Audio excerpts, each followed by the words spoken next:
A história da civilização substituiu a história universal e a história pátria era entendida como um alicerce da pedagogia do cidadão. Seus conteúdos deveriam enfatizar as tradições de um passado homogêneo, com feitos gloriosos de céleres personagens históricos nas lutas pela defesa do território e da unidade nacional. A moral religiosa foi substituída pelo civismo, desenvolvendo nas escolas práticas e rituais, como festas e desfiles cívicos, eventos comemorativos, celebrações de cultos aos símbolos da pátria, que deveriam envolver o conjunto da escola, demarcando o ritmo do cotidiano escolar. Nas primeiras décadas do século XX, os governos republicanos realizaram sucessivas reformas, mas pouco fizeram para alterar a situação da escola pública. Mesmo assim, o período constituiu-se num momento de fortalecimento do debate em torno dos problemas educacionais e surgiram propostas alternativas ao modelo oficial de ensino. A partir de 1930, com a criação do Ministério da Educação e Saúde Pública e a reforma Francisco Campos, acentuou-se o fortalecimento do poder central do Estado e do controle sobre o ensino. O ensino de história era idêntico em todo o país, dando ênfase ao estudo da história geral, sendo o Brasil e a América apêndices da civilização ocidental.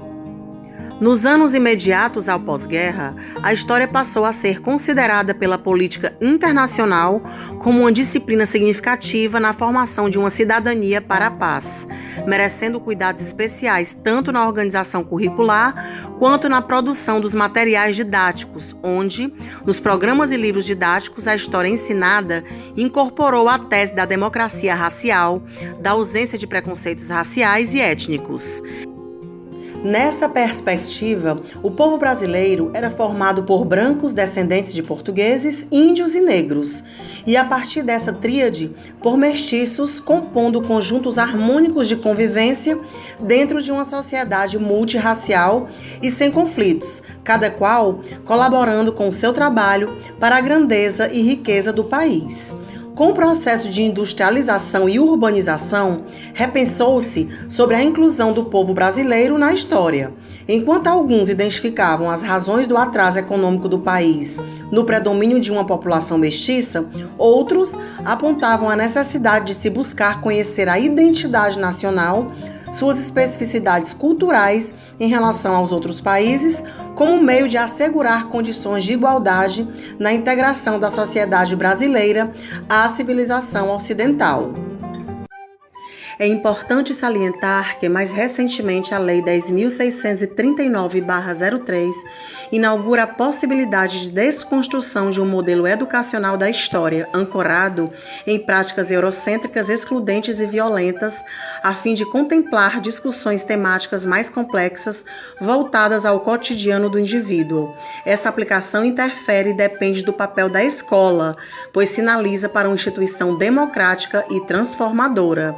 Justifica-se o ensino de história para a compreensão da cidadania como participação social e política, assim como exercício de direitos e deveres políticos, civis e sociais.